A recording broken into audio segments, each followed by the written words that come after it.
Assalamualaikum warahmatullahi wabarakatuh. Selamat datang lagi di channel YouTube aku, Fitriani. Di video kali ini aku mau bahas tentang awal aku terkena gagal ginjal. Karena banyak banget yang nanyain ke aku, "Kak, gimana sih awal kakak terkena gagal ginjal? Kok di usia muda sudah terkena hipertensi?" Di sini aku akan jelasin semuanya.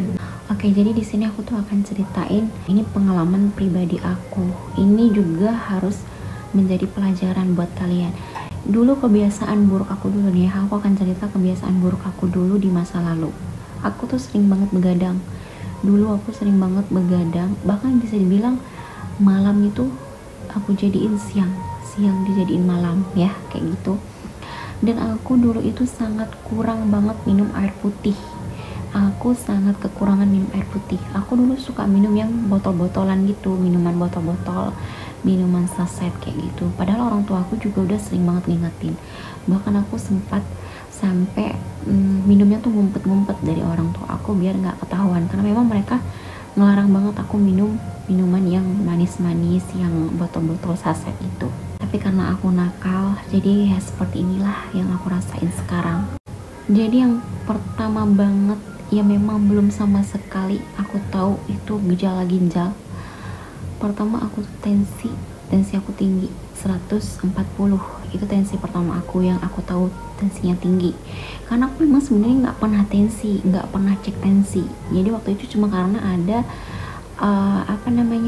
puskesmas keliling di kampung-kampung gitu. Jadi waktu itulah aku tuh dicek tensi aku. Tiba-tiba tensi aku 140. Sampai kata mereka, "Ini nih tinggi tensinya," katanya dia. Dan aku nggak tahu apa-apa kan tentang tensi. Menurut aku 140 itu bagi aku masih biasa-biasa aja. Bahkan aku juga nggak ngerti tentang hipertensi. Aku sama sekali nggak ngerti. Setelah itu aku masih biasa aja. Terus aku makin hari tuh kayak selalu merasakan pusing, sakit kepala, ya kan. Sampai aku ngomong sama suami aku, "Kenapa ya kepala aku sakit terus?" Aku bilang, "Mungkin karena aku kebanyakan tidur," ya kan. Apalagi kerjaan aku di rumah setelah nikah itu aku tidur terus. Nah, jadi nih aku itu sering minum minuman manis kayak gitu, sering begadang itu sebelum aku nikah. Kebetulan aku tuh sakit itu 1 tahun setelah menikah gitu. Jadi sebelum itu aku memang sebelum nikah aku nggak punya gejala apa-apa. Itu setahun menikah aku baru punya gejala-gejala seperti itu kayak gitu. Jadi kebiasaan buruk itu aku lakukan sebelum aku menikah kayak gitu. Tapi ya gitulah, sudah Allah sudah, mungkin ini sudah kehendak dari Allah. Aku sakitnya itu setelah menikah gitu. Setelah tensi aku sering dicek-cek tinggi, aku tuh masih biasa-biasa aja. Terus seiring berjalannya waktu aku tuh ada batuknya itu dahaknya keluarnya darah, ya kan, bukan kayak dahak tapi darah gitu, dahaknya itu darah. Sampai pernah mimisan juga. Aku kan pilek, tapi yang pileknya itu ingusnya keluar barengan sama darah kayak gitu. Terus aku masih ngiranya mungkin ada yang luka di hidung gitu kan, karena mungkin dikucek-kucek terus hidungnya karena pilek gitu kan. Terus jadi aku nggak ngerasain apa-apa. Terus seiring berjalannya waktu lagi, aku kan ini malam-malam sering banget pipis. Kalau pipis malam-malam tuh aku udah sering banget, udah lama banget kayaknya. Dari sebelum aku nikah itu udah sering aku pipis malam tuh sampai 1 jam tuh bisa sampai 3 kali ya, sebelum aku divonis ginjal itu 1 jam 3 kali. Bayangkan aja dari jam 12 aku tidur tuh jam 12 atau jam 11 biasanya kan, sampai pagi. Itu bayangin aja, aku harus bangun terus sampai bilang aku capek gitu, bangun-bangun terus pipis gitu tiap malam kayak gitu kan. Padahal itu sudah jadi tanda bahwa aku udah terkena gagal ginjal kayak gitu, tapi belum merasakan seperti itu. Nah, jadi setelah itu beberapa hari kemudiannya lagi aku tidur malam. Pokoknya di saat aku tidur itu, kalau tidur miring itu aku sesak. Kalau tidur miring itu tuh aku sesak gitu. Kalau tidur miring sesak, tapi kalau tidurnya terlentang aku nggak sesak kayak gitu. Jadi aku pikir kenapa ya kayak gitu, mungkin karena efek batuk kemarin kayak gitu. Jadi setiap malam tuh tidurnya kayak gitu terus, selalu sesak-sesak. Tapi sesaknya itu bukan yang sesak parah banget ya, cuman kayak susah bernapas aja, kayak gitu, sulit napas. Seiring berjalannya waktu, aku udah mulai merasakan penurunan dari segi fisik aku. Jadi di saat aku jalan itu, aku udah merasakan capek. Terus pas naik tanjakan gitu, dada aku tuh kayak debar-debar gitu, kayak gitu kan, kayak ngerasanya capek luar biasa. Kayak pas habis naik tanjakan itu kayak nggak bisa napas lagi, kayak nggak bisa napas karena jantungnya udah debar-debar banget kayak gitu kan, sampai nyampur dan sesak kalah kayak gitu.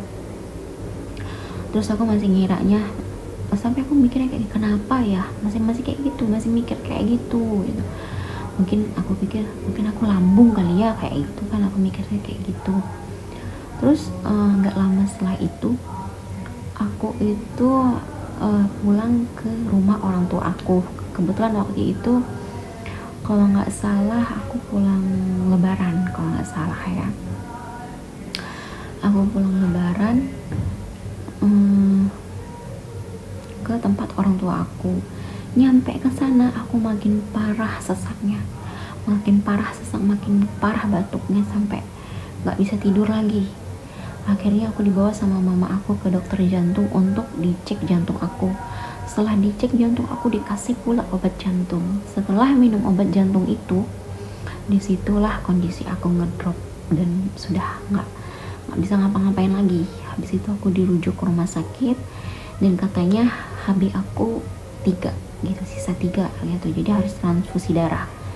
Setelah itu aku dirujuk lagi ke rumah sakit yang lebih besar untuk transfusi darah. Itu rumah sakit daerah ya, rumah sakit daerah. Jadi aku ditransfusi. Setelah ditransfusi itu keadaan aku tuh nggak kunjung membaik gitu, malah makin sesak. Perut aku tuh udah bengkak, muka aku bengkak, kaki aku bengkak, jadi nggak bisa tidur lah pokoknya kan. Jadi kalau tidur tuh bantal tuh harus diganjal sampai tinggi, sampai kayak duduk gitu, bantalnya harus kayak terduduk gitu baru bisa tidur kayak gitu.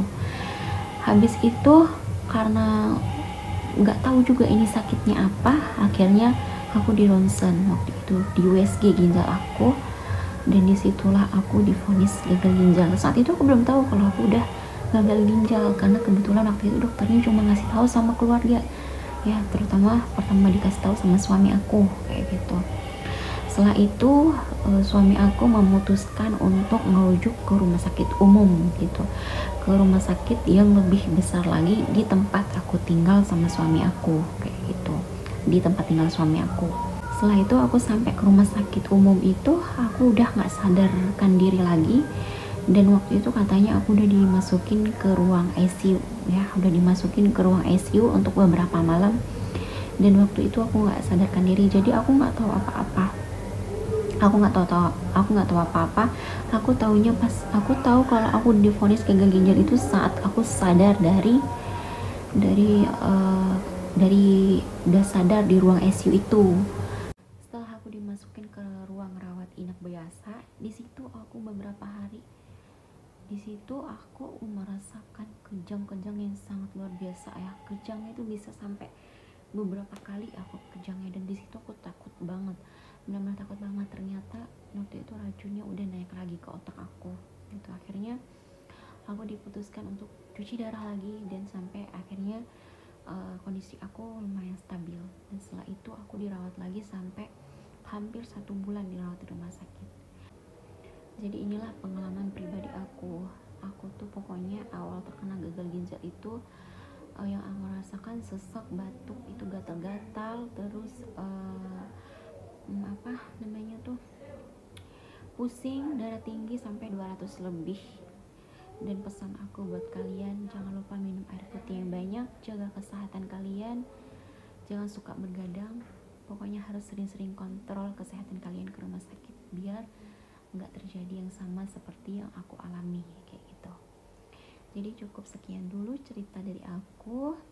Kalau misalkan ada yang mau ditanyakan, boleh ditanyakan di bawah, boleh ditanyakan di kolom komentar ya. Nanti aku akan jawab komentar-komentar kalian. Sekian dulu videonya. Terima kasih banyak. Jangan lupa di like, comment, and subscribe. Bye bye.